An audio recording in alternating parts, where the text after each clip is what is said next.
या मौसम किसे कहते हैं, और क्लाइमेट या जलवायु लॉन्ग टर्म के लिए जो चीजें होती है वो।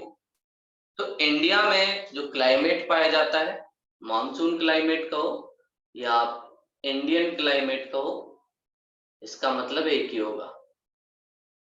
और इंडिया में जो क्लाइमेट पाया जाता है वो डिफरेंट डिफरेंट टाइम में डिफरेंट होता है। सबसे पहले जो मानसून क्लाइमेट का फर्स्ट फेज आ जाता है, जो 15 मार्च से 15 जून तक इंडिया में क्या क्या चीजें होती हैं। और ये टाइम पीरियड वो वाला टाइम पीरियड जब इंडिया में समर टाइम होता है, गर्मियां पड़ती है, तो उस टाइम इंडिया में क्या होता है, उसी को ये मानसून क्लाइमेट कहता है। और इसी से जुड़ा हुआ कई बार क्वेश्चन आपसे पूछा जाता है, भाई इंडिया में समर के टाइम क्या क्या कंडीशन होती है और उस कंडीशन के पीछे क्या क्या रीजन होते हैं। तो इस टाइम में इंडिया का जो पेनिनसुला वाला पार्ट है, यहाँ पर काफी ज्यादा हाई टेम्परेचर होता है, और उसका रीजन सन की लाइट का ट्रॉपिक ऑफ कैंसर या 23.5 नॉर्थ वाले हेमिस्फीयर की तरफ शिफ्ट होना, और इसकी वजह से ITCZ inter tropical convergence zone, या उस टाइम के अर्थ पर जो सबसे हाईएस्ट टेम्परेचर वाला जोन था, उसका नॉर्दर्न हेमिस्फीयर और इंडियन प्लेट की तरफ शिफ्टिंग होता है, और इसकी वजह से हमारे यहाँ लो प्रेशर भी बनता है। और वहीं ऊपर की तरफ जो इंडिया के तरफ ऊपर चाइनीज वाली प्लेट है या तिब्बत वाला जो पार्ट है, इस तिब्बत वाले पार्ट का भी टेम्परेचर काफी हाई होता है, क्योंकि ITCZ ऊपर है तो यहाँ का भी टेम्परेचर हाई हो जाता है। और जब यहाँ का टेम्परेचर हाई होता है तो यहाँ से विंड ऊपर की तरफ चलती है। विंड जब क्लिम करती है तो इधर लो प्रेशर और ट्रोपोस्फीयर में हाई प्रेशर बनता है। और ट्रोपोस्फीयर में जो हाई प्रेशर बनता है, उसी से यहाँ पर एक जेट स्ट्रीम बनती है, जिस जेट स्ट्रीम को हम क्या कहते हैं, ईस्टर्ली जेट स्ट्रीम। और जेट स्ट्रीम के बारे में हमने कल भी देखा था और पिछली क्लास में भी देखा था। ईस्टर्ली जेट स्ट्रीम का मतलब एक ऐसी जेट स्ट्रीम जो अर्थ के ऊपर वाले सरफेस में या एटमॉस्फेयर में वेस्ट टू ईस्ट की तरफ घूमती है। और इस जेट स्ट्रीम की वजह से एक विंड चलना स्टार्ट हो जाता है ट्रोपोस्फीयर ऑफ तिब्बत में। और फिर जो हाई प्रेशर ऊपर बना है, ये हाई प्रेशर इंडिया से होते हुए बे ऑफ बंगाल और इक्वेटर के बाहर पहुंचता है मेडागास्कर के पास। मेडागास्कर अफ्रीका में एक आइलैंड है, और यहाँ पर जब ये नीचे की तरफ आती है तो हाई प्रेशर बनता है, उसका रीजन टेम्परेचर कम होना। और अब ये जेट स्ट्रीम इक्वेटर को क्रॉस करके 0 डिग्री को क्रॉस करके नीचे की तरफ आ चुकी है। और अब यहाँ पे हाई प्रेशर है, हमने देखा था कि भाई कोई भी एयर जो चलती है या विंड चलती है, वो हाई प्रेशर से लो प्रेशर की तरफ चलती है। अब यहाँ पर जो विंड है वो हाई प्रेशर से लो प्रेशर की तरफ, जो इक्वेटर पे से दिखाई देता है, वहां पे चलती है। तो ऐसे इस विंड का चलना होता है।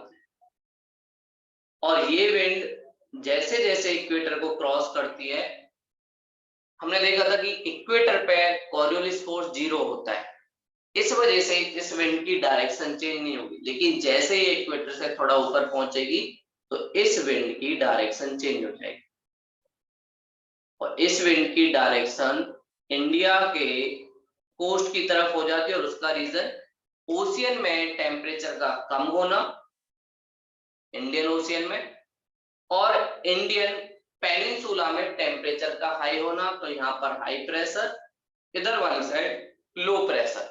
और कॉरियोलिस बल इस विंड को क्लॉकवाइज डायरेक्शन में ले जाता है, कहां पे, नॉर्दर्न हेमिस्फीयर में। और इस वजह से इंडिया में मानसून की एंट्री हो जाती है, और इसीलिए इस विंड को हम क्या कहते हैं, साउथ, क्योंकि ये साउथ से आई, मेडागास्कर इंडिया के साउथ में पड़ता है, साथ में इसकी डायरेक्शन वेस्ट डायरेक्शन से आई साउथ वेस्ट मॉनसून। और इंडिया में मानसून का जो सीजन है वो स्टार्ट हो जाता है, लेकिन मानसून से पहले मार्च से जून के बीच ये सारी कंडीशन पड़ती है। तो आप देखेंगे अप्रैल मई, इस टाइम इंडिया में एक हॉरिजेंटल विंड चलती है और इस हॉरिजेंटल विंड की वजह से बहुत ज्यादा टेम्परेचर इंक्रीज होता है और इस हॉरिजेंटल विंड को ही हम लोग नॉर्थ इंडिया में लू के नाम से जानते हैं। लू आप लोगों ने सुना होगा और आप लेके कभी भी जब बचपन में आप होंगे तो आपको मना किया होगा कि बाहर नहीं निकलना जब टेम्परेचर ज्यादा होता है इंडिया में। और इसी वजह से जून के टाइम में हमारे देश में छुट्टियां भी पड़ती हैं। तो लू क्या होता है, एक गर्म हवाएं वार्म एयर है और जो हीट जनरेट करती है और जो जिसकी डायरेक्शन होती है ऐसे होती है, हॉरिजेंटल चलती है, वो वर्टिकल नहीं। और इसमें रेनफॉल नहीं होती, ये अगर आपकी बॉडी के अंदर चलेगी तो आपको नुकसान पहुंचा सकती है। नॉर्थ इंडिया में यूपी, बिहार, दिल्ली, जो हिंदी वाले बेल्ट है इन सब में से लू के नाम से जाना जाता है। और इसे वेस्ट बंगाल में इससे काफी ज्यादा नुकसान होता है, इसलिए वहां पर इसे काल बैसाखी, ये नाम आप लोगों से पूछे जाते हैं कि भाई बताओ इंडिया में जब टेम्परेचर हाई होता है समर के टाइम तो वहां पर एक विंड चलती है जिसे अलग अलग हमारे पार्ट में अलग अलग नाम से क्या क्या जाना जाता है। तो वेस्ट बंगाल में इसे क्या कहते हैं, काल बैसाखी। आप लोग भी ये लिखते जाना, काल बैसाखी। काल बैसाखी से वेस्ट बंगाल में कहते हैं, काल मतलब आप लोगों को पता ही नेगेटिव, किसी चीज का नुकसान होना, और बैसाखी मतलब बैसाखी के टाइम, तो काल बैसाखी से जाना जाता है। उड़ीसा में इसे नॉरवेस्टर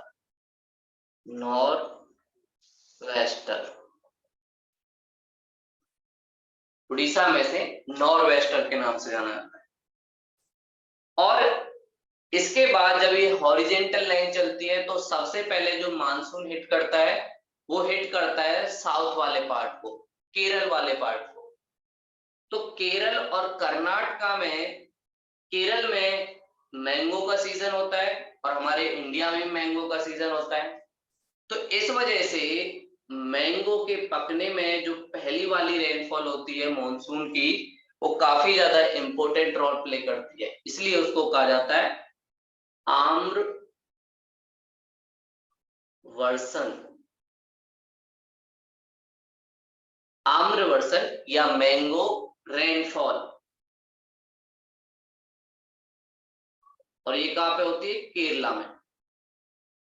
सबसे पहले 1 जून के आसपास मॉनसून हिट करता है केरल के कोस्ट को और उसके बाद 31 जून के आसपास या जून के एंड में ये आता है नॉर्थ इंडिया में।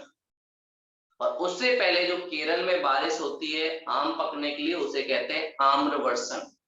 और वहीं कर्नाटका जो इंडिया में काफी ज्यादा फेमस है कॉफी की प्रोडक्शन के लिए, इंडिया का 80% से भी ज्यादा कॉफी कर्नाटका में होता है और सबसे पहले जो कॉफी का प्रोडक्शन हुआ वो भी कर्नाटका में हुआ। तो कर्नाटका में जो रेनफॉल होती है उस रेनफॉल से कॉफी के जो प्लांट है उसमें फ्लावर आ रहे होते हैं और इस रेनफॉल से वहां पे काफी ज्यादा हेल्प होती है, इसलिए उसको जाना जाता है cherry Blossom. Cherry Blossom flower होता है किसका, कॉफी का, चेरी ब्लाजम। तो हमने जाना कि अलग अलग जगह मॉनसून होने से पहले एक गर्म विंड चलती है जिसे नॉर्थ इंडिया में लू के नाम से जाना जाता है, वेस्ट बंगाल में काल बैसाखी और उड़ीसा में नॉरवेस्टर। और कभी कभी जब इस गर्म लू को या गर्म विंड को हमारे पेनिनसुला के पास नॉर्दर्न इंडिया में कई बार ह्यूमिडिटी मिल जाती है, और जब ह्यूमिडिटी मिल जाती है तो यहाँ पर ट्रॉपिकल रेनफॉल होता है।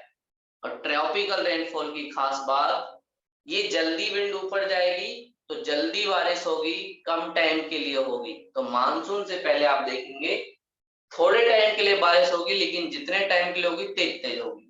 और उसके बाद साथ में ही इसमें बिजली भी बहुत ज्यादा कड़कती है, लाइटनिंग भी आपको ज्यादा दिखेगी। और आपने सुना होगा कहावत कि भाई गरजते हुए बादल बरसते नहीं। उसका रीजन यही होता है क्योंकि इनके पास ज्यादा ह्यूमिडिटी नहीं है, इसलिए क्लाउड से ज्यादा रेनफॉल नहीं होती। रेनफॉल जो इंडिया में होती है वो मानसून की वजह से ही होती है। बस उससे पहले कई बार इनको थोड़ी बहुत ह्यूमिडिटी मिल जाती है, क्योंकि वार्म एयर है, ऊपर की तरफ जाएगी, तो कई बार जब ह्यूमिडिटी मिल जाती है तो उस वजह से क्लाउड बन जाते हैं, लेकिन ज्यादा रेनफॉल नहीं होते। और इससे जस्ट पहले, मानसून से पहले, जब 1 जून के आसपास आता है, तो केरल में मैंगो के लिए जो रेनफॉल होती है उसे कहते हैं आम्रवर्षण या मैंगो रेनफॉल। और कर्नाटका में जो रेनफॉल होती है उसे कहते हैं चेरी ब्लॉसम, जो कॉफी की प्रोडक्शन के लिए काफी ज्यादा इंपॉर्टेंट है। कर्नाटका में इंडिया का 80% से ज्यादा कॉफी होता है, अकेला स्टेट है इसमें मेजर शेयर होल्डर है किसका, कॉफी का। तो ये सारी चीजें हमारे देश में मानसून से पहले की कंडीशन बनाती हैं। अभी मानसून हिट किया है, लेकिन मानसून पूरे इंडिया में फैला नहीं है। मानसून जो पूरे इंडिया में फैलता है वो उसका जो टाइम होता है वो होता है जून के बाद। 15 जून के बाद इंडिया में मानसून आता है, और इस मानसून का डिवीजन हो जाता है। तो आप लोग लिखिए, क्वेश्चन भी लिखिए साथ में। critically analyze critically analyze season of 15 March to 15 June in India. Season of 15 March to 15 June in India.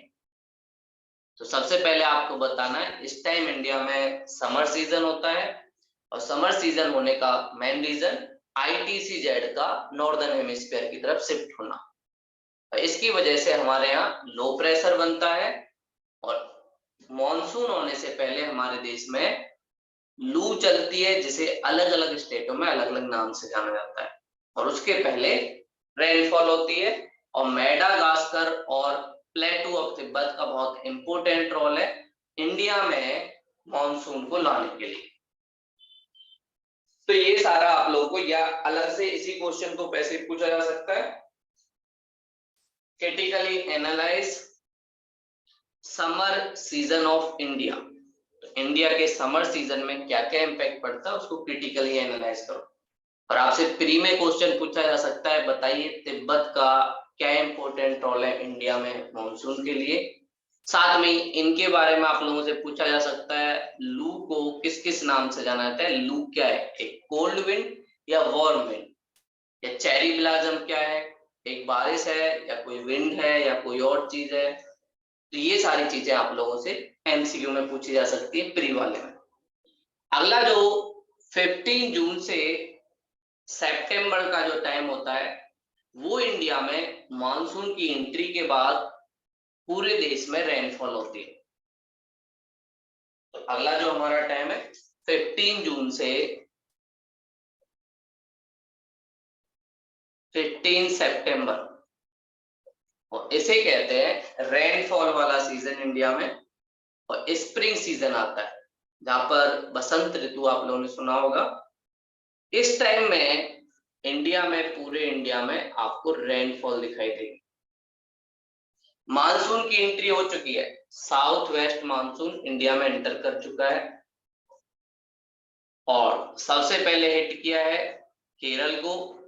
और केरल और कर्नाटका में रेनफॉल भी हो चुकी है, जैसे केरल में मैंगो रेनफॉल और कर्नाटका में चेरी ब्लॉसम हम लोग कह रहे हैं। जो मॉनसून की विंड है ये दो पार्ट में शिफ्ट हो जाती है, एक अरेबियन सी से, दूसरी बे ऑफ बंगाल से। इधर वाला पार्ट और ये इधर वाला पार्ट। तो बे ऑफ बंगाल से 2 ब्रांच आती हैं और अरेबियन सी से 3 ब्रांच आती है। अरेबियन सी,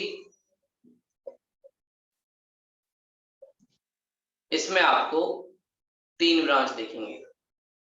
पहली जो सब ब्रांच है वो इंटर करेगी वेस्ट घाट से। वेस्टर्न घाट जो साउथ इंडिया में पड़ता है वहां से इंटर करती है और वेस्टर्न घाट बीच में ही मानसून को रोक लेता है और बोलता है थोड़ा रुको, हमारे यहाँ थोड़ा बारिश ज्यादा करके जाओ। उसका रीजन होता है माउंटेन रेनफॉल, क्योंकि माउंटेन की वजह से वो एक तरीके से विंड को ऊपर की तरफ जाने नहीं देता, क्योंकि हाइट की वजह से इम्पैक्ट पड़ता है और जब उनकी रिलेटिव ह्यूमिडिटी ज्यादा हो जाएगी तो वहां पर उनका ड्यू पॉइंट भी हो जाएगा और उसके बाद उन्हें रेनफॉल करनी पड़ेगी। दूसरी जो ब्रांच होती है सेकंड सब ब्रांच, ये जो ब्रांच है नर्मदा, आप लोगों ने नर्मदा और तापी इन रिवर के बारे में सुना होगा और नर्मदा पे हमारा स्टैचू भी है, statue of unity, Sardar Vallabh भाई पटेल के लिए जो बनाया गया है वो नर्मदा रिवर के बेसिन में है। और नर्मदा और तापी ये दोनों रिवर रिफ्ट वैली बनाते हैं। रिफ्ट वैली का मतलब माउंटेन से बीच में से एक छोटी सी खाई टाइप की एरिया होता है जहां से एक रिवर बहती है, तो उसमें गैप बनता है, ऊपर की तरफ विंध्य माउंटेन, नीचे की तरफ नर्मदा रिवर, फिर उसके बाद सतपुरा और उसके नीचे तापी। तो उस गैप में से होते हुए ये जो मानसून की विंड है वो निकलती है वेस्ट से ईस्ट की तरफ और गुजरात और इधर वाले एरिया में से पूरा गुजर जाती है। तो नर्मदा, तापी और ये वाली जो ब्रांच है पहुंचती है छोटा नागपुर प्लेटू, झारखंड, बिहार और बंगाल के पास। थर्ड जो इसकी ब्रांच होती है ये चलती है कोस्ट ऑफ गुजरात, गुजरात के कोस्ट से, और गुजरात के कोस्ट से निकलते हुए राजस्थान के अरावली हिल और अरावली हिल से पहुंची है दिल्ली एनसीआर में, और ये गुजरात वाली ब्रांच। ऐसे ही बे ऑफ बंगाल की भी कुछ ब्रांच होती है। आप लोगों से एमसीक्यू में कैसे पूछा जाता है कि भाई बताइए कि अरेबियन सी की कौन कौन सी ब्रांच होती है और कहां कहां से एंट्री करती है, और दूसरा पूछा जाएगा बे ऑफ बंगाल की कौन कौन सी ब्रांच होती है वो कहां से एंटर। इसकी एक जो ब्रांच है वो है ईस्ट कोस्ट, जो तमिलनाडु के पैरेलल जाते हुए आंध्र प्रदेश, उड़ीसा, वेस्ट बंगाल यहां से निकलती है। और दूसरी जो सब ब्रांच है फर्स्ट सेकंड जो है वो north east India, north eastern India, ये एंटर करती है मेघालय से, और मेघालय से होते हुए गारो, गारो एक हिल्स है जहां पे वर्ल्ड का सबसे ज्यादा रेनफॉल वाला प्लेस भी है। उसका रीजन होता है जो गारो पीक है या हिल्स हैं वो मानसून को ट्रैप कर लेती है और फिर उनको बार बार बारिश कराती है, इस वजह से वहां पे सबसे ज्यादा। तो नॉर्थ ईस्टर्न इंडिया जिन्हें हम सेवन सिस्टर के नाम से जाने जाते हैं वहां पर रेनफॉल होती है। तो इंडिया में मानसून 2 पार्ट्स में डिवाइड होने के बाद इन सब ब्रांच में डिवाइड हो जाता है और उसके बाद इंडिया में रेनफॉल, क्योंकि यहाँ पे अरेबियन सी से जा रहा है तो इस वाले एरिया में वेस्ट टू ईस्ट जब मानसून की विंड जाएगी रेनफॉल में कमी आएगी, क्योंकि उसके पास ह्यूमिडिटी कम हो जाएगी। और बे ऑफ बंगाल वाली सब ब्रांच में ईस्ट टू वेस्ट जब विंड जाएगी तो उसके बाद रेनफॉल में कमी आएगी। ऐसा इंडिया में 15 जून से 15 सितंबर आप देखेंगे जून, जुलाई और अगस्त, और उसके बाद फिर वापस जो जाते हैं सितंबर के आसपास, उस टाइम भी रेनफॉल होती है अगर इनके पास ह्यूमिडिटी होती है। मानसून का मतलब होता है ऐसी विंड जिनके पास ह्यूमिडिटी या रेनफॉल करने की ताकत होती है, और एक अरेबियन वर्ड है। अरेबियन लोग इस मानसून विंड का यूज करते थे इंडिया में अपने शिपों की एंट्री कराने के लिए, और जब उन्होंने वापस जाना होता था सामान लेके, तो मानसून के रिट्रीट होने का या वापस जाने का वेट करते थे। इसलिए मानसून को अरेबियन वर्ड के नाम से जाना जाता है। ये वाली जो ब्रांच है पहली वाली वेस्टर्न घाट वाली, पहले वेस्टर्न घाट में रेनफॉल करती है और यहाँ पर 200 सेंटीमीटर से भी ज्यादा रेनफॉल होती है वेस्टर्न घाट में। और वेस्टर्न घाट में 200 सेंटीमीटर से भी ज्यादा रेनफॉल होती है जो वाला पार्ट कोस्ट की तरफ है। लेकिन जैसे ये विंड थोड़ा ऊपर पहुंचेगी तो उसके पास ह्यूमिडिटी कम हो जाएगी और इधर वाला जो पार्ट है यहाँ पर आपको रेनफॉल कम दिखाई देगी। और वेस्टर्न घाट के अपोजिट में प्लेटू ऑफ बेंगलोर, बेंगलोर जिसे इंडिया का सिलिकॉन वैली भी कहा जाता है, वहां पर बहुत कम रेनफॉल होती है और उसका रीजन होता है सारी जो रेनफॉल है वो वेस्टर्न घाट का कोस्टल वाला जो पार्ट है वो ले लेता है। इधर वाले पार्ट में शैडो जोन बनता है क्योंकि अब विंड नीचे की तरफ आ रही है, अब उसके पास ना ह्यूमिडिटी है ना टेम्परेचर है, और नीचे की तरफ जाएगी तो हाई प्रेशर बनेगा, और हाई प्रेशर बनेगा तो रेनफॉल नहीं होगी क्योंकि एंटी साइक्लिक कंडीशन हो गई, और एंटी साइक्लिक कंडीशन में रेनफॉल आपको नहीं दिखाई देगा। इसलिए प्लेटू ऑफ बेंगलोर में आपको दिखेगा कि वहां पे पानी की बहुत ज्यादा प्रॉब्लम होती है, और उसका रीजन होता है मानसून का वहां पर एक तरीके से शैडो जोन का बनना। शैडो जोन बनाता है वेस्टर्न घाट। ये आपको इस वाली जो ब्रांच है उसमें दिखेगा। और फिर उसके बाद ये बेंगलोर वाले पार्ट से होते हुए थोड़ा बहुत साउथ इंडिया के आंध्र प्रदेश इधर जाती है, लेकिन रेनफॉल नहीं करती। तेलंगाना का प्लेटू भी देखेंगे, वहां पे भी बहुत कम रेनफॉल होती है, और उस सबका रीजन होता है वेस्टर्न घाट का बीच में होना। नर्मदा तापी वाली जो होती है, नर्मदा तापी से एंटर करती है, और ये छोटा नागपुर प्लेटू, छोटा नागपुर, आप लोगों के पास मैप है तो देखना, झारखंड और उसके पास मिलेगा हजारीबाग है, रांची प्लेटू है, ये सब मिलके छोटा नागपुर प्लेटू बनाता है जो इंडिया का सबसे इंपॉर्टेंट पार्ट है। किसके लिए? मिनरल्स के लिए। आयरन मिलता है वहां पे, कोल मिलता है वहां पे। इंडिया के जितने भी आप लोग रिसोर्स देखेंगे वो सब छोटा नागपुर प्लेटू में मिलते हैं। और छोटा नागपुर प्लेटू के पास ये सेकंड ब्रांच जो नर्मदा तापी वाली है ये मिल जाती है, जो ईस्टर्न कोस्ट वाली या बे ऑफ बंगाल की खाड़ी वाली जो ब्रांच होती है पहली वाली, उससे। तो सेकंड सब ब्रांच नर्मदा तापी से होते हुए बंगाल की खाड़ी से मिल जाती है Chota Nagpur plateau. First branch of Bay of Bengal, उससे जाके मिल जाती है। अगली जो ब्रांच होती है कोस्टल गुजरात वाली, वो गुजरात के कोस्ट पे इधर से रेनफॉल करते हुए जाती है, लेकिन बीच में ये अरावली हिल्स है, और अरावली हिल्स के ये पैरेलल निकल जाती है, और इसके इधर बारिश नहीं होती, इसलिए वहां पे थार डेजर्ट बनता है। थार डेजर्ट के बनने के कई रीजन है, जिनमें से एक रीजन ये भी है कि वहां पे मानसून सीजन में रेनफॉल नहीं होती, और उसका रीजन होता है अरावली हिल के parallel monsoon wind Delhi NCR की तरफ चली जाती है, और हरियाणा और पंजाब के प्लेन में ये एंटर करती है। और हरियाणा और पंजाब का जो प्लेन है वहां पे, या दिल्ली एनसीआर का प्लेन है, सबसे ज्यादा टेम्परेचर होता है, तो यहीं पर विंड मानसून की आके रुकती है। कुछ दिन यहाँ पे बारिश करेगी और फिर यहीं से विंड का वापस जाना भी स्टार्ट होता है। धीरे धीरे यहाँ का टेम्परेचर लो होगा रेनफॉल की वजह से, और धीरे धीरे यहाँ की कंडीशन रिवर्स हो जाएंगी, यहाँ पे हाई प्रेशर बनेगा और फिर विंड यहाँ से ओशियन की तरफ वापस चलना स्टार्ट कर देगी। ये हमारी कौन सी ब्रांच करती है? कोस्टल गुजरात वाली। इधर से बे ऑफ बंगाल से पहली वाली जो ब्रांच है बंगाल, साथ में बिहार, झारखंड, ईस्टर्न यूपी, फिर वेस्ट यूपी से होने के बाद ये मिल जाती है किससे? इस थर्ड सब ब्रांच से, इसकी अरेबियन सी।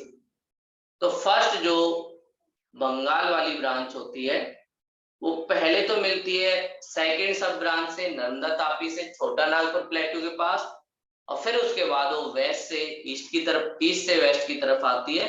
तो दिल्ली एनसीआर में हरियाणा पंजाब के प्लेन में थर्ड सब ब्रांच गुजरात कोस्ट वाली से उससे मिल जाता है। नॉर्थ ईस्टर्न इंडिया वाली जो ब्रांच है वो ऊपर जाती है, और ऊपर जाने के बाद इस वाले पार्ट में जब ये अरुणाचल प्रदेश पहुंचती है, होना तो ये चाहिए था कि अरुणाचल प्रदेश को क्रॉस करके चाइना की तरफ चली जाती, लेकिन यहाँ पर हिमालय की बहुत सारी पीक हैं और इस वजह से यहाँ पर एक बेसिन बनता है जिसे हम कहते हैं सिंटैक्सियल।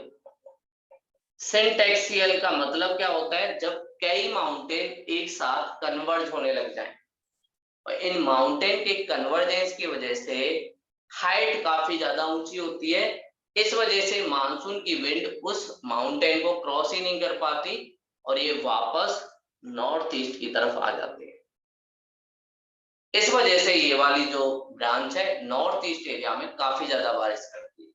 और मानसून सीजन में आप देखेंगे भी वहां पर एक रिवर भी आती है जो चाइना से होते हुए ब्रह्मपुत्र रिवर, उसमें काफी ज्यादा पानी हो जाता है। और फिर ये मेघालय में एक खासी, गारो, खासी, जैंतिया, यहाँ की 3 ट्राइब हैं और यहाँ पे आपको इसी नाम से 3 हिल भी दिखेंगे। उनमें से जो खासी हिल है वो क्या करती है, कीप के टाइप की है और मानसून को ट्रैप कर लेती है और मानसून को जाने नहीं देती, इसीलिए यहाँ पर सबसे ज्यादा रेनफॉल होती है। और यहाँ पर एक प्लेस है जिसका नाम है मौसिनराम, वो वर्ल्ड का सबसे हाईएस्ट रेनफॉल वाला प्लेस है। मौसिनराम जो मेघालय की खासी जो हिल है उसमें पड़ता है। प्लेटू ऑफ मेघालय में 3 हिल है, गारो, खासी, जैंतिया, वहां पर मौसिनराम पड़ता है। तो याद रखना, खासी हिल में मौसिनराम वर्ल्ड का सबसे ज्यादा हाईएस्ट रेनफॉल वाला प्लेस है जो इंडिया के मेघालय में पड़ता है। तो ऐसे इंडिया में रेनफॉल होता है और इससे इंडिया के ज्यादातर एरिया में रेनफॉल होता है, बस कुछ एरिया को छोड़ के। पहला हमने देखा अरावली हिल का जो ईस्टर्न वाला पार्ट है वहां पे रेनफॉल नहीं होती, अरावली हिल का ईस्टर्न पार्ट थार डेजर्ट वाला, वहां पे रेनफॉल आपको नहीं दिखेगी। दूसरा हमने देखा तमिलनाडु का जो कोस्ट है वहां पे भी रेनफॉल नहीं होती, तमिलनाडु कोस्ट, उसका रीजन वहां पे भी रेनफॉल का पैरेलल चले जाना, और तमिलनाडु में ऐसी कोई हिल नहीं है कि जो उस मानसून की विंड को रोके, और जब वो मानसून की विंड को रोकेगी नहीं तो ये रुकेगी भी नहीं, और इस वजह से तमिलनाडु में आप लोगों को बारिश भी नहीं दिखाई देगी। ज्यादातर और सारे हिस्से में इंडिया के रेनफॉल होती है मानसून सीजन में, बस 2 एरिया को छोड़ के, अरावली हिल का ईस्ट वाला पार्ट, वेस्ट वाला पार्ट, और तमिलनाडु का कोस्टल वाला एरिया, यहाँ पर बारिश नहीं होगी। तो ये इंडिया में मानसून के टाइम रेनफॉल वाले एरिया है। अगला जो हमारा मौसम आता है तो आपसे पूछा जाएगा describe rainfall distribution in India by south west monsoon. तो आपको ये आपकी हेडिंग बनेंगी, 2 हेडिंग बनेंगी, पहला अरेबियन सी ब्रांच, दूसरा बे ऑफ बंगाल ब्रांच। और अरेबियन सी ब्रांच में 3 सब ब्रांच होती है। फर्स्ट सब ब्रांच जो वेस्टर्न घाट से एंटर करती है, सेकेंड सब ब्रांच जो नर्मदा तापी से एंटर करती है और वेस्ट से ईस्ट की तरफ जाती है, थर्ड सब ब्रांच कोस्टल गुजरात से एंटर करती है और हरियाणा और पंजाब के प्लेन एरिया में जाती है। सेकेंड आपका बनेगा बे ऑफ बंगाल, उसमें आपको 2 सब हेडिंग बनानी पड़ेंगी, ईस्टर्न कोस्ट वाली और दूसरा नॉर्थ ईस्टर्न इंडिया वाली। तो इनकी वजह से कहाँ कहाँ पे रेनफॉल होता है वो भी आप लोगों को बताना होगा। और फिर कहाँ पे नहीं होता है, एक तो अरावली हिल्स का वेस्टर्न पार्ट जहाँ पे थार डेजर्ट बनता है, और दूसरा तमिलनाडु का कोस्टल एरिया, वहां पर इंडिया में मानसून सीजन में रेनफॉल नहीं होती। और अगर हम अरेबियन सी ब्रांच से जाएंगे तो वेस्ट से ईस्ट की तरफ रेनफॉल में कमी आएगी, और हम बे ऑफ बंगाल सब ब्रांच से जाएंगे तो वहां पर ईस्ट टू वेस्ट की तरफ रेनफॉल में कमी आएगी। और नर्मदा तापी वाली जो ब्रांच है अरेबियन सी की, वो छोटा नागपुर प्लेटू में है। बे ऑफ बंगाल की पहली सब ब्रांच से ईस्टर्न कोस्ट वाली से छोटा नागपुर प्लेटू में मिलती है। और फिर बे ऑफ बंगाल की फर्स्ट सब ब्रांच जो थर्ड वाली सब ब्रांच है कोस्टल गुजरात वाली, उससे हरियाणा पंजाब के प्लेन वाले एरिया में। इस रेनफॉल के बाद इंडिया में टेम्परेचर कम हो जाता है और अब मानसून वापस जाना स्टार्ट होगा। और वापस जाने का मेन रीजन ITCZ का साउदर्न हेमिस्फीयर में शिफ्ट होना। अब धीरे धीरे नॉर्दर्न हेमिस्फीयर का टेम्परेचर डाउन होगा और ITCZ southern hemisphere Tropic of Capricorn की तरफ जाने लग जाएगा और सन की लाइट भी वहां पे पड़ेगी। अब कंडीशन थोड़ी सी रिवर्स होने लग जाएंगी और इंडिया में टेम्परेचर धीरे धीरे कम होने लग जाएगा। और आप लोग देखते हुए मानसून के बाद सितंबर के बाद हमारे यहाँ सर्दियों की जो फीलिंग है वो बढ़ने लग जाती है। तो अगला जो जोन है हमारा 15 सितंबर से लेकर इंडिया में 15 दिसंबर। धीरे धीरे रेनफॉल की वजह से पंजाब और हरियाणा में टेम्परेचर डाउन होगा और इस टेम्परेचर डाउन होने की वजह से इंडिया में रेनफॉल भी कम होगी। टेम्परेचर कम हुआ, हाई प्रेशर बना, इधर बे ऑफ बंगाल टेम्परेचर हाई हुआ और लो प्रेशर बना और यहाँ से विंड वापस चलना स्टार्ट कर देती है। इसी को हम कहते हैं रिट्रीट ऑफ मानसून, मानसून का वापस जाना, रिट्रीट ऑफ मानसून। अब मानसून इंडिया से वापस जा रहा है और इंडिया से जब ये मानसून वापस जा रहा है इसकी वजह से कुछ चीजें इंडिया में होंगी। और ये सब किस वजह से हो रहा है? ये हमारा अर्थ है साउदर्न हेमिस्फीयर की तरफ ITCZ का शिफ्ट होना, ये एक मेन रीजन होता है। इंटर ट्रॉपिकल कन्वर्जेंस जोन, इसका मतलब होता है दो इक्वल टेम्परेचर वाले एरिया को मिलाने वाले लाइन। तो ITCZ पर धीरे धीरे सन की जो लाइट है वो डायरेक्टली पड़ती है और ये ट्रॉपिक ऑफ कैप्रिकॉर्न, ये कहां से जाता है? अफ्रीका, साथ में ऑस्ट्रेलिया, यहाँ पर आपको टेम्परेचर हाई और नॉर्दर्न हेमिस्फीयर में टेम्परेचर लो, ये सारी चीजें। और इसी की वजह से इंडिया से मानसून का वापस आना स्टार्ट होता है। धीरे धीरे मानसून इंडिया से नीचे की तरफ जाएगा और इस टाइम होता क्या है? सबसे पहले दिल्ली NCR,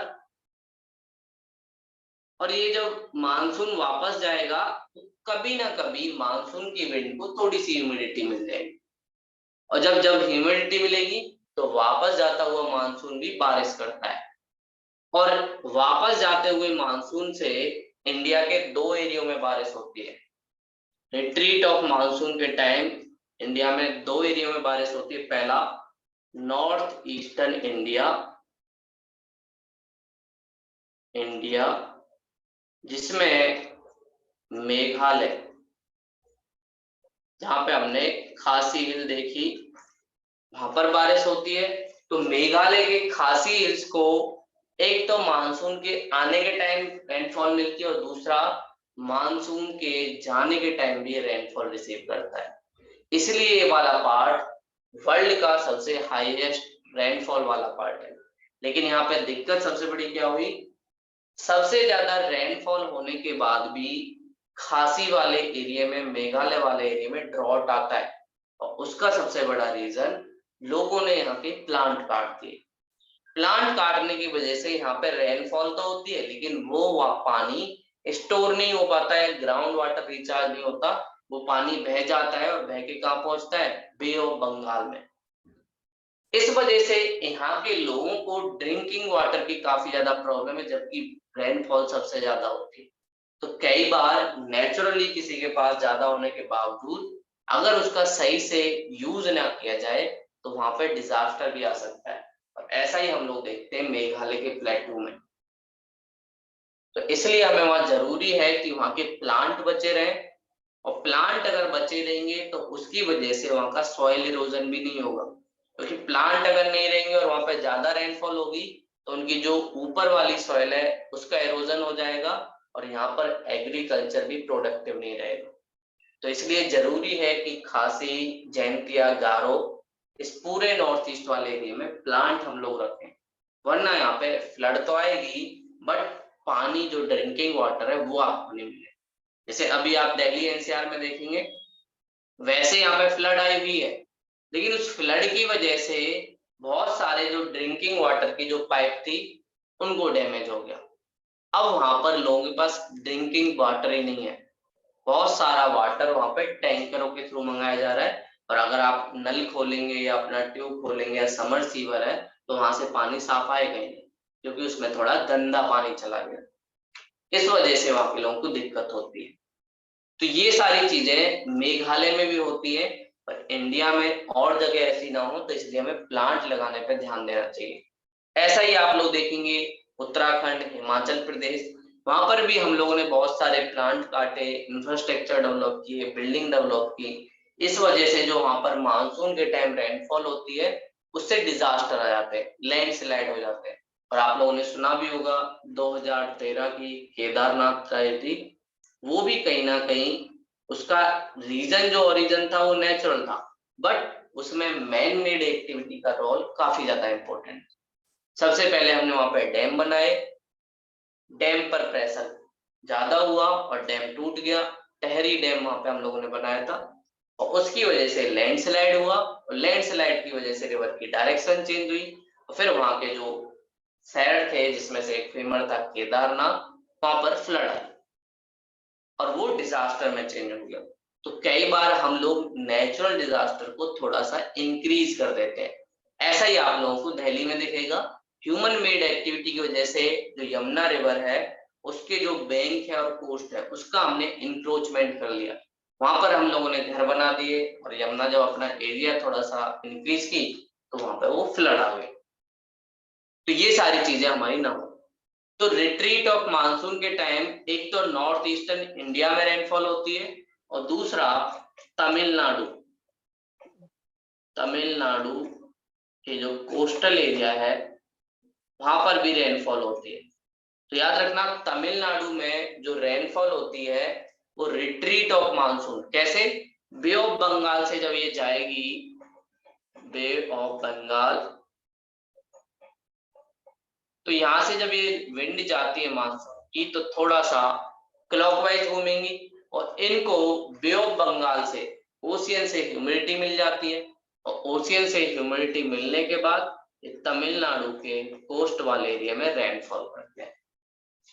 और इसी टाइम आपको इंडिया में अक्टूबर नवंबर के बीच, अक्टूबर नवंबर के बीच आप लोगों ने सुना होगा अक्टूबर में जो नॉर्थ इंडिया है वहां पर एक समर चलता है, जिस टाइम एसी या आपकी जो भी कूलिंग वाली चीजें वो सब फेल हो जाती है, और उस टाइम थोड़ी उमस वाली गर्मी पड़ती है।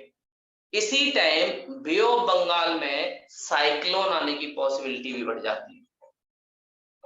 उसका रीजन होता है एक तो इसका टेम्परेचर हाई, हमने पढ़ा भी था साइक्लोन के लिए क्या क्या कंडीशन चाहिए, टेम्परेचर हाई होना चाहिए लगभग 27 डिग्री। दूसरा, साइक्लोन को एनर्जी किससे मिलती है, प्रेसिपिटेशन, रेनफॉल की वजह से। जब इनके पास रेनफॉल होगा ऊपर की तरफ, जो तमिलनाडु में होगा, बंगाल में होगा, यहाँ पे जब रेनफॉल होगा तो उस रेनफॉल से साइक्लोन को एनर्जी मिलेगी, और उसमें जो साइक्लिक वो है वो देगा कोरियोलिस फोर्स। तो इंडिया में ईस्ट कोस्ट की साइड आपको अक्टूबर से नवंबर के बीच कुछ साइक्लोन देखेंगे। जैसे आप लोगों ने सुना होगा साइक्लोन तितली, अभी अरेबियन सी में मानसून के टाइम ही आप लोगों ने सुना विपिश जो है साइक्लोन। तो ऐसी कंडीशन इंडियन कोस्ट के पास बनती है, और ये साइक्लोन कई बार नेचुरल डिजास्टर में चेंज हो जाता है। लेकिन इसकी खास बात ये है, जैसे ये लैंड की तरफ आएगा तो इसके पास रेनफॉल नहीं होती, और इस वजह से इसका फ्यूल से कनेक्शन टूट जाता है। तो जैसे ही लैंड पे आएगा तो उसके बाद साइक्लोन का एंड भी हो जाता है, लेकिन तब तक ये काफी ज्यादा तबाही मचा देता है। आंध्र प्रदेश, वेस्ट बंगाल, उड़ीसा, तमिलनाडु, इन कोस्टल स्टेट में काफी ज्यादा दिक्कत होती है साइक्लोन की वजह से। और इंडिया में जो साइक्लोन पाया जाता है, इस साइक्लोन का नाम क्या होता है? Tropical cyclone. Tropical cyclone. हमने दो टाइप के साइक्लोन पढ़े थे। Tropical cyclone temperature high, ocean से लैंड की तरफ आता है।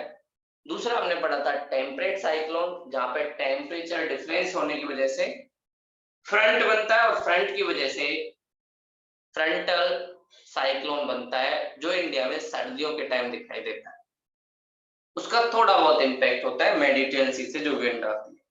तो ये रिट्रीट ऑफ मानसून था, और दो जगह ये रेनफॉल करता है, और फिर उसके बाद धीरे धीरे दिसंबर तक, या आप कह सकते हो नवंबर तक, इंडिया के नॉर्दर्न वाले पार्ट में हाई प्रेशर बन जाएगा, टेम्परेचर कम हो जाएगा, और धीरे धीरे हमारे यहाँ सर्दियों आने की शुरुआत हो जाएगी। और आप लोगों ने सुना भी है या देखा भी है, फील भी किया होगा, अगर नॉर्थ इंडिया में आप लोग रहते हैं तो नवंबर, दिसंबर, जनवरी, फरवरी, ये वाला जो 4 मंथ होता है, इस टाइम आपको यहाँ पे विंटर सीजन दिखेगा। तो विंटर सीजन के टाइम अब इंडिया में इसके बाद जो टाइम पीरियड है 15 दिसंबर से 15 मार्च, फरवरी के एंड तक नॉर्मली सर्दियां खत्म हो जाती हैं, और उसके बाद धीरे धीरे जो सन की लाइट है वो किधर बढ़ने लग जाती है? नॉर्दर्न हेमिस्फीयर की तरफ। तो इस वाले सीजन में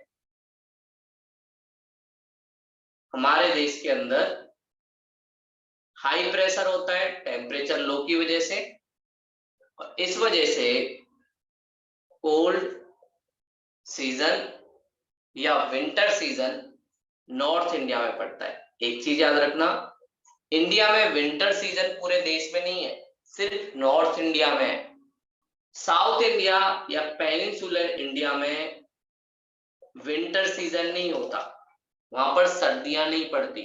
उसका सबसे बड़ा रीजन, वो लोग ओशियन के पास है। ओशियन ना टेम्परेचर को ज्यादा हाई होने देता है, ना टेम्परेचर को कम होने देता है। तो ओशियन इफेक्ट की वजह से साउथ इंडिया वाले जोन में आप लोगों को विंटर नहीं दिखाई देंगी, नॉर्थ इंडिया में विंटर होती है। इसलिए नॉर्थ इंडिया में आप लोग 3 टाइप के क्रॉप के सीजन भी बोलते हो। एक बोलते हो रबी, जिसमें आप लोग वीट उगाते हो सर्दियों के टाइम। दूसरा हम लोग बोलते हैं खरीफ, जिसमें हम लोग राइस उगाते हैं। और तीसरा हम बोलते हैं जायद। जायद में हम लोग खीरा, ककड़ी, ये आप लोगों ने सुना होगा।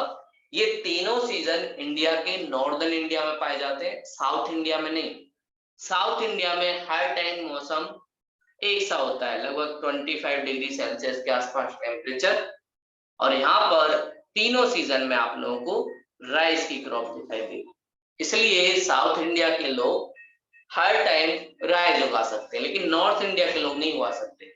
फिर राइस के लिए काफी ज्यादा वाटर चाहिए, और वाटर इंडिया में आता है, नॉर्थ इंडिया में खासकर मानसून सीजन में। तो उस टाइम खरीफ की क्रॉप उगाई जाती है। तो इसी टाइम हमारे यहाँ सर्दियां पड़ने लग जाती हैं, और सर्दियों के टाइम ही रबी की क्रॉप का सीजन आता है, और हम लोग वीट उगाते हैं। और फिर धीरे धीरे टेम्परेचर और डाउनग्रेड होने की वजह से नॉर्थ इंडिया वाला जो पार्ट है, वहां पर आप लोगों को पता भी है कि भाई कुछ कोल्ड स्टॉक भी पड़ते हैं। तो सर्दियों की वजह से टेम्परेचर ज्यादा ही डाउनग्रेड हो जाता है, और जिसे हम कहते हैं पारा पड़ना। तो पारा एक ऐसा मटेरियल है जिसके थ्रू हम किसी भी एरिया के टेम्परेचर को नापते हैं। तो उस पारे की वजह से यहाँ का टेम्परेचर काफी ज्यादा डाउनग्रेड होता है। तो ये हमारा विंटर सीजन होता है, और इसमें अलग अलग जो हमारे फूड हैबिट हैं, अलग अलग जो चीजें हैं, वो चीजें होती हैं। बस एक याद रखना, इस विंटर सीजन में फ्रंटल रेनफॉल नॉर्थ इंडिया में होती है, जो वीट के लिए काफी ज्यादा इंपॉर्टेंट है। फ्रंटल रेनफॉल कैसे होती है? एक तरफ इंडियन नॉर्थ वाले जो पार्ट में वहां पर वो भी कोल्ड विंड है, बट इसका टेम्परेचर लगभग 20 डिग्री के आसपास है।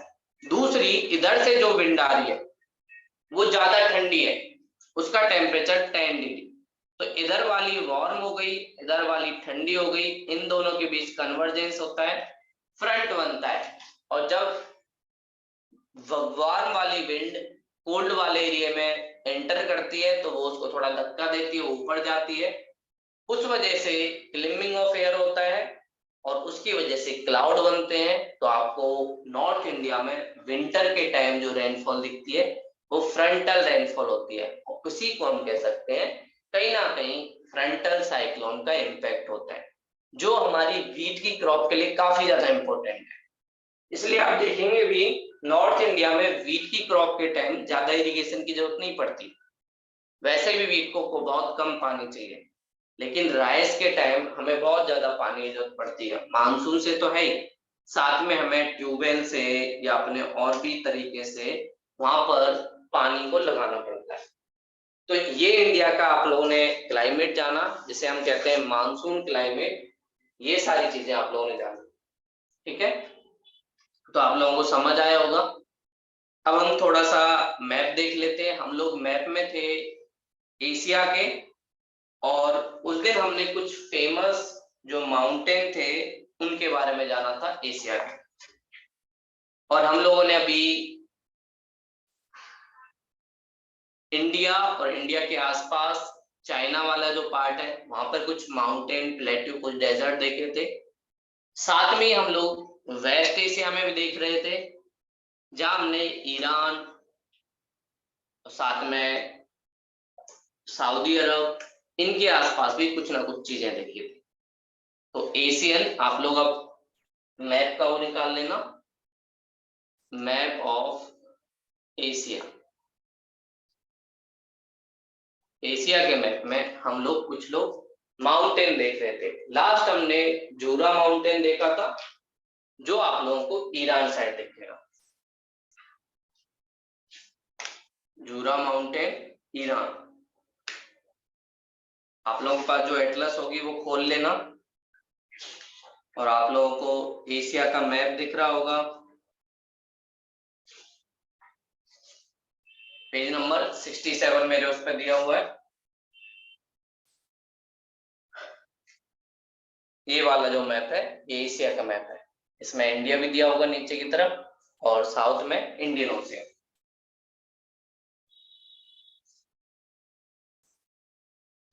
साउथ वेस्ट एशिया में west Asian mountain and desert.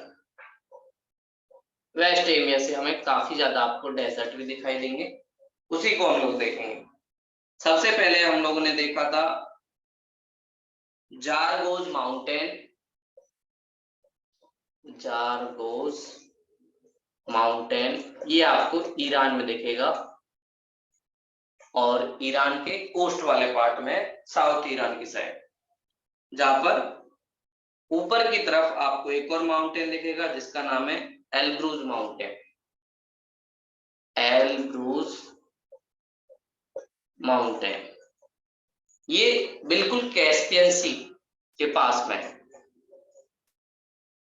Caspian सी बोलने में सी है, वैसे एक लेक है, और ये वर्ल्ड की सबसे लार्जेस्ट लेक है, और यहाँ का जो पानी है वो सॉल्ट वाला होता है। और कैस्पियन सी आजकल न्यूज में भी थी, क्योंकि यहाँ के रिसोर्स काफी ज्यादा हैं इस कैस्पियन सी वाले में या इस लेक में। यहाँ पर आपको ऑयल, गैस, पेट्रोलियम, डीजल, ये सारी चीजें मिलेंगी। साथ में इलेक्ट्रिक व्हीकल के यूरेनियम, थ्योरियम, जो न्यूक्लियर एनर्जी के लिए भी इंपॉर्टेंट है, वो सब मिलता है। तो यहाँ पर डिस्प्यूट रहता था रसिया, ईरान, इन सब के बीच।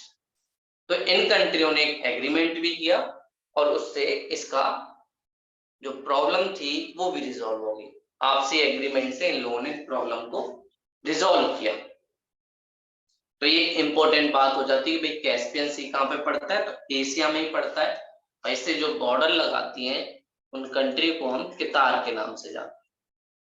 के फॉर कजाकिस्तान जो सेंट्रल एशिया का पार्ट है, I for Iran, T for Turkmenistan, A for Azerbaijan और आर फॉर रसिया। तो ये चीज याद रखना कि भाई कैस्पियन सी वर्ल्ड की लार्जेस्ट लेक है लेकिन सॉल्टी लेक है, और इसका बॉर्डर कितार वाली जो कंट्री है उनसे लगता है। आपको ईरान में ही एक डेजर्ट दिखेगा जिसका नाम है दस्त ए कबीर। ए कबीर ये एक डेजर्ट है जो ईरान का फेमस डेजर्ट है। बिल्कुल सेंट्रल जो ईरान की जो कैपिटल है उसके जस्ट नीचे आपको दिखेगा दस्त ए कबीर।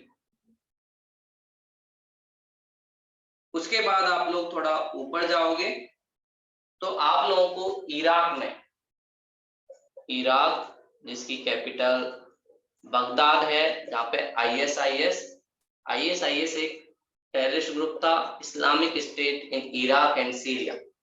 इसने काफी ज्यादा तबाही मचाई और यहाँ के लोगों के जो रिसोर्स हैं उनको कंट्रोल किया और मुस्लिमों का लीडर बनना चाहता था, और उसने बगदाद को अपनी कैपिटल बनाया। और इराक में आपको दो रिवरों के पास, एक रिवर दिखेगी टिग्रिस, दूसरी दिखेगी यूफ्रेटस। एक टिग्रिस, दूसरी यूफ्रेटस। इन दोनों रिवरों के जोन में एक प्लेन का डेवलपमेंट होता है जिसे हम कहते हैं मेसोपोटामिया प्लेन।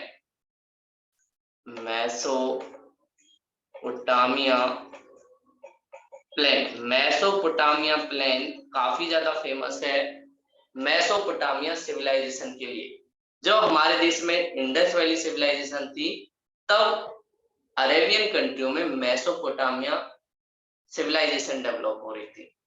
और हमें ऐसे बहुत सारे क्लू मिलते हैं कि इंडस वैली वाले लोग मेसोपोटामिया के साथ ट्रेड करते थे और इन लोगों ने कुछ चीजें भी लिखवाई थी। उनमें कई बार इंडस वैली सिविलाइजेशन के लोगों का जिक्र भी होता है। तो ये सब टिग्रिस नदी, और बगदाद जो इनकी कैपिटल है इराक की वो भी टिग्रिस नदी के पास ही पड़ती है। और नीचे की तरफ आपको दिखेगा दागल्फ। दागल्फ में काफी ज्यादा ऑयल मिलता है और वर्ल्ड के सबसे ज्यादा ऑयल, गैस और नेचुरल रिसोर्स के मामले में दागल्फ काफी ज्यादा फेमस है। वह इस गल्फ को लेकर ही कुछ गल्फ कंट्रियों का डेवलपमेंट हुआ है। गल्फ कंट्री जिसमें सऊदी अरब ने अपने दोस्तों को एक साथ जोड़ के रखा है।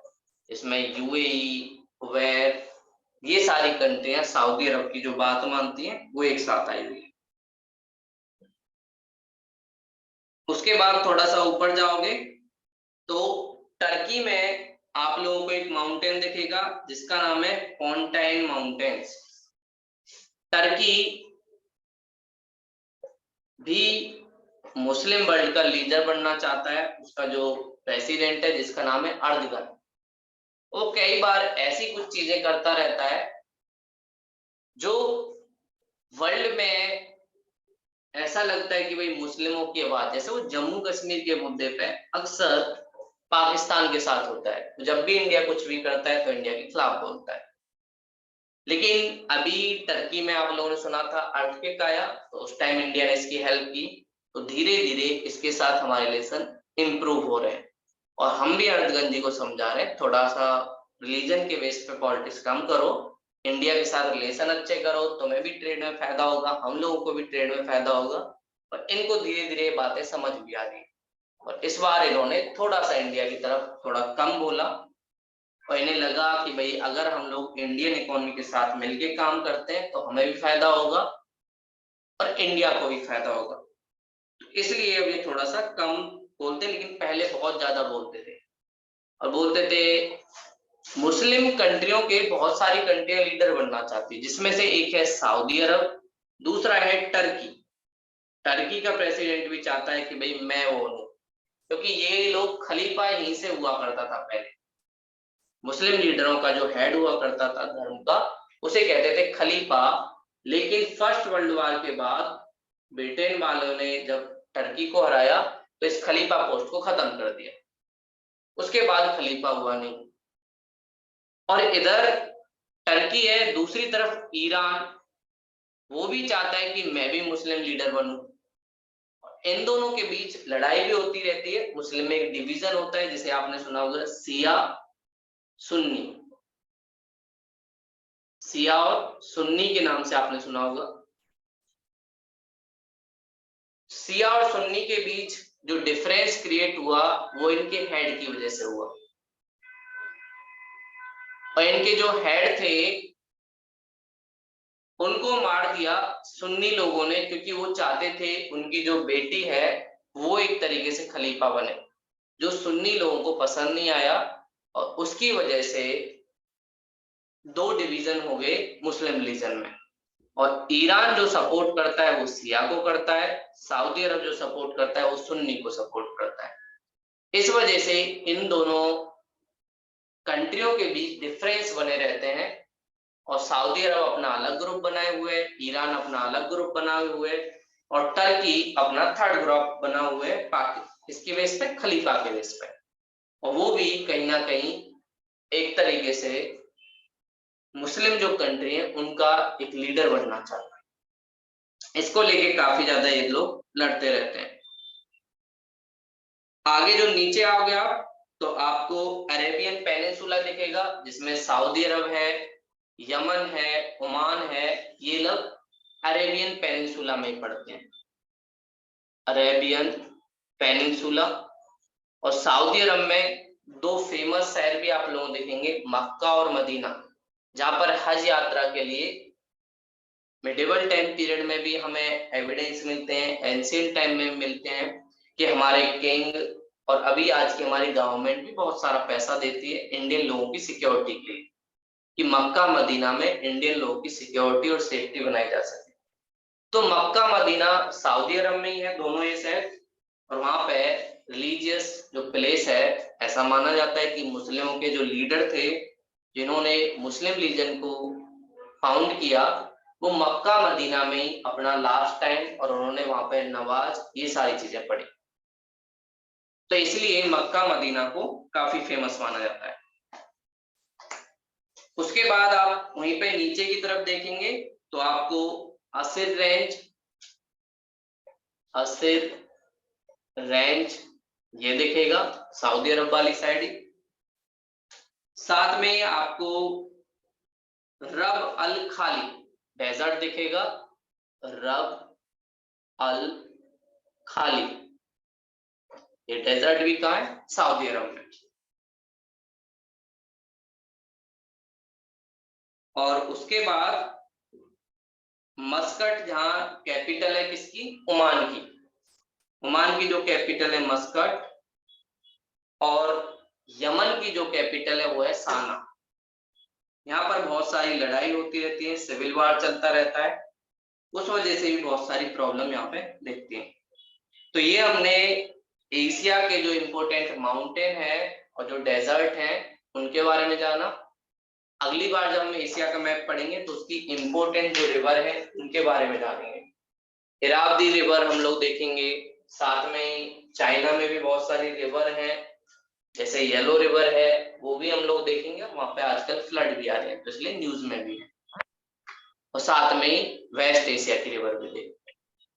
ठीक है, तो आप लोगों को समझ आया मैप वाला? किसी को डाउट है तो वो पूछ सकता है।